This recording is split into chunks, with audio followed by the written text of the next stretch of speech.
Hello, everybody, and welcome back to the Pressplay Lifestyle Inspired podcast, where we do interviews with interesting and inspiring people like our new friend Sam to help our listeners, that's you, find the resources, tools, and support they need to be their best inspired selves. How you doing today, Sam? I'm good, thanks. Thanks for having me. Yeah, thanks for being here. So the listeners don't know this if they're not looking at it on video, but Sam is in the car because he has kids like the rest of us. And he actually wanted us to hear him on the show. Uh, so thank you, Sam, for making accommodations for us so that we could hear your story. That's fine, and it's good to be here. My name's Sam Bartells. For those of you who don't know me, I'm from New Zealand. I'm a singer-songwriter. I'm a little bit sort of country rock style. Um, I've been going back and forwards to the States with some help from some of my team over here, and we've been recording and making great music and sharing that. And I've had the opportunity to do a lot of amazing things in the last couple of years. And that's a bit of my story. I got sober a few years ago from alcohol and drugs, and it's going on 4 years. And that's been a big turning point in my music career, and has allowed me to, sort of get my shit together and do the best I can with my music and help others when I can as well along that journey. So yeah, it's good to be here, and that's a little snapshot of what I'm up to. Awesome, yeah. So what made you decide to did you decide to get sober, or was there an event that sort of shoved you in that direction? um I battled for a lot of years, and I always said to myself, oh, I need to stop, but I didn't know that a lot of the time it was just out of my control. Once I picked up that first drink or drug, I was just gone. So it was when my third child was born. I think I'd stopped drinking on my own. I'd always done it with no help. I thought I could do it on my own, and I stopped drinking for about 2 weeks, and that was the most I could really do. Like, I'd be white knuckling it, like it'd be really hard. And then my daughter was born, and I decided that it was a good idea to have a glass of wine, at home when my wife and baby were still in the hospital. Well, that wasn't. It typically led to another bottle and another bottle and another bottle until I came out of blackout about 4 days later.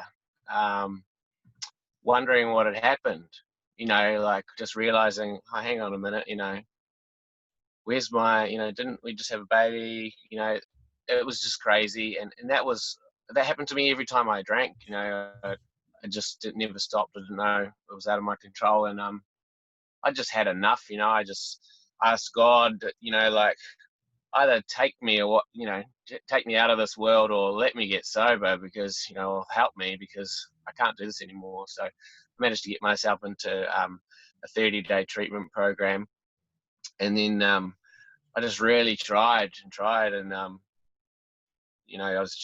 wanted it, but at the same time, I had to learn a lot of tools and things along the way to. And and it's still just one day at a time for me.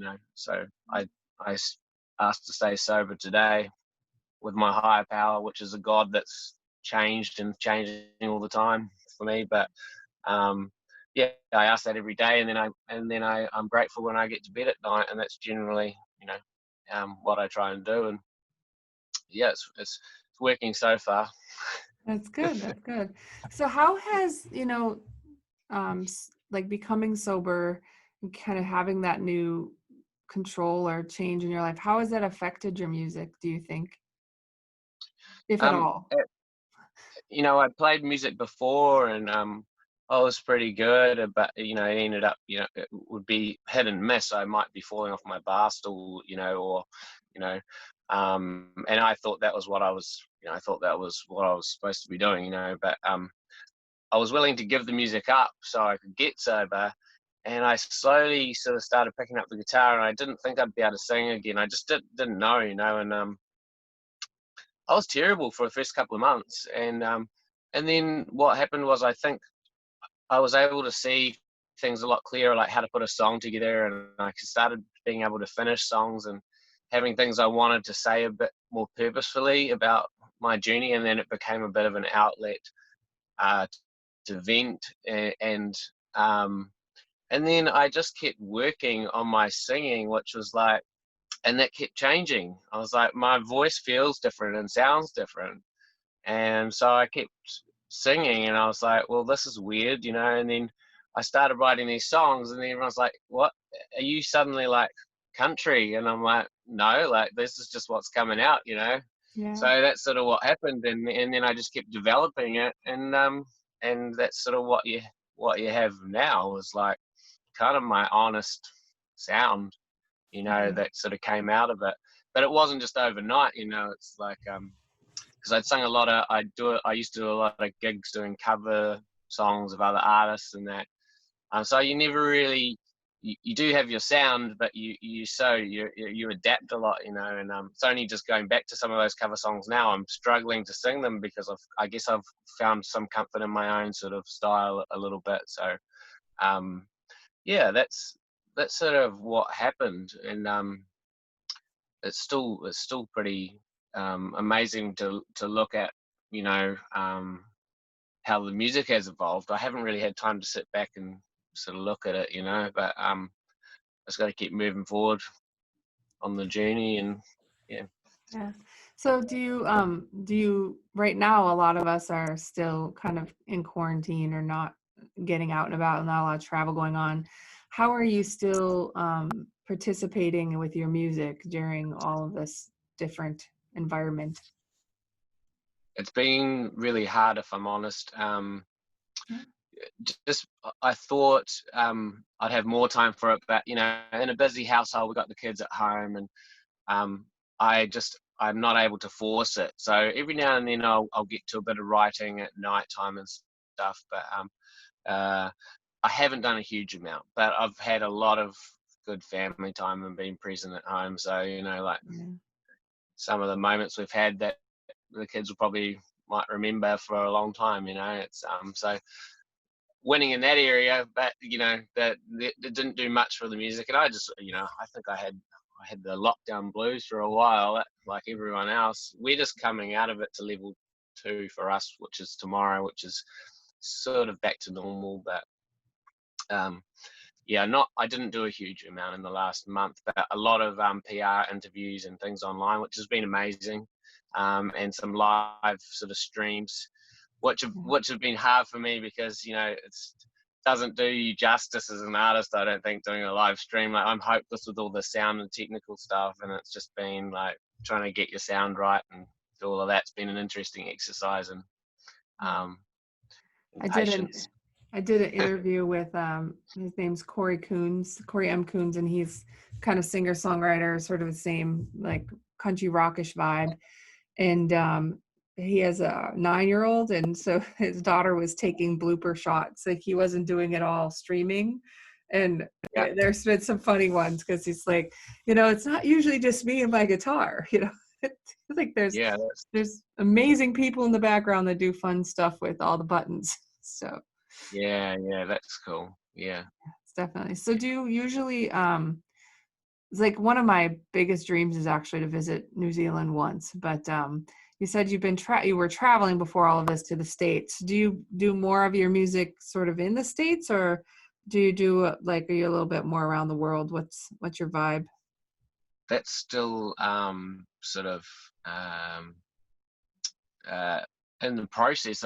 I don't know. Like I've got a small New Zealand fan base, but I'm sort of, even though I've been doing it for years, I'm relatively unknown. So before COVID and things like that happened, this team of guys said, well, you know, we need to like get you to Nashville, and you know, we think you got a bit of that vibe. And so I started traveling back and forwards and meeting people, and then that started going really well. But that was more for the US market and stuff. So, and then that got cut short.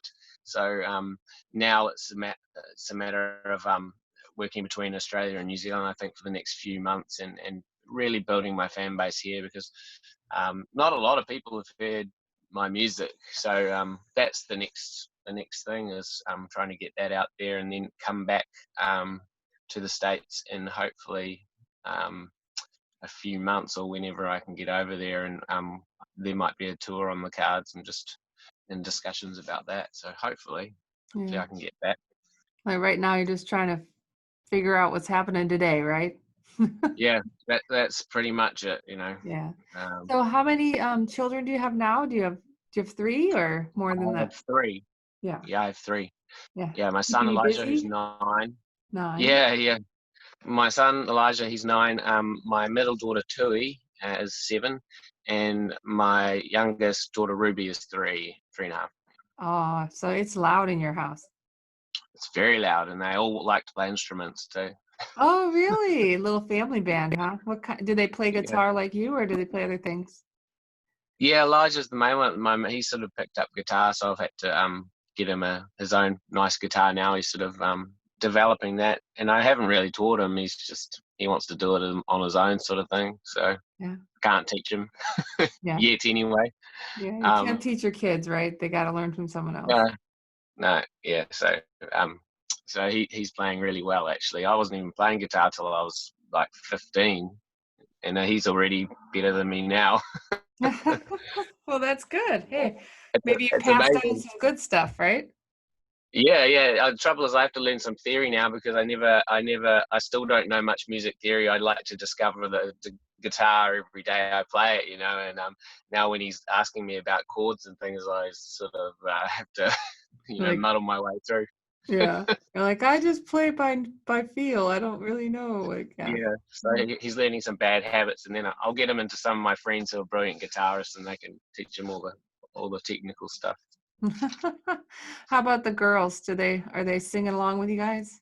Yeah, they like to do the karaoke sing along. Sometimes I plug in my PA system I use for gigs when I've been doing some streaming. They sing through that. And Tui, she's learning a little bit of guitar. So they've all got really good timing and rhythm, which is interesting. So Oh, um, that's really cool. Yeah. I'm not going to buy them any drums anytime soon. That's so my mom, when we were kids, it was me and my brother, and I played accordion, my brother played drums. Nice. Yeah, the And you still family. pull it out every now and then at the Yeah, I family still reunion? do. I do. Yeah. My Cool. brother doesn't play anymore, but we were a loud family. Yeah. We I were bet loud. drums and accordion, that is a good mix. Yeah. A lot of polkas going on at the family house. Yeah, yeah, Yeah. yeah. So Definitely. where could people, if people want to kind of check out a little bit of your sound, is there a place that they can go to hear some of your stuff? Yeah, my latest single is out on Spotify and Apple Music, and Apple Music have got it on a few playlists, which is cool. And you can check out my YouTube now. I've just started that, and it's up and running. And Facebook and Instagram and all of that. Just Sam Bartells, or Sam Bartells Music. You type that in, Not and you just should be able to find me. Sam. It's not just Sam. It's Sam Bartell. That's awesome. The Sam Bartells The official. Sam Bartell. Official. Awesome. Awesome. Well, thank you so much, Sam, for coming out and joining us in the car. We appreciate it. And Thank you. hopefully you guys we'd like to see you in the States again soon after all this stuff wraps up. Yeah, yeah, for sure. Yeah, All right. thanks for having me. All right. Thanks a lot, Sam. I'll see you soon. Bye-bye. Bye.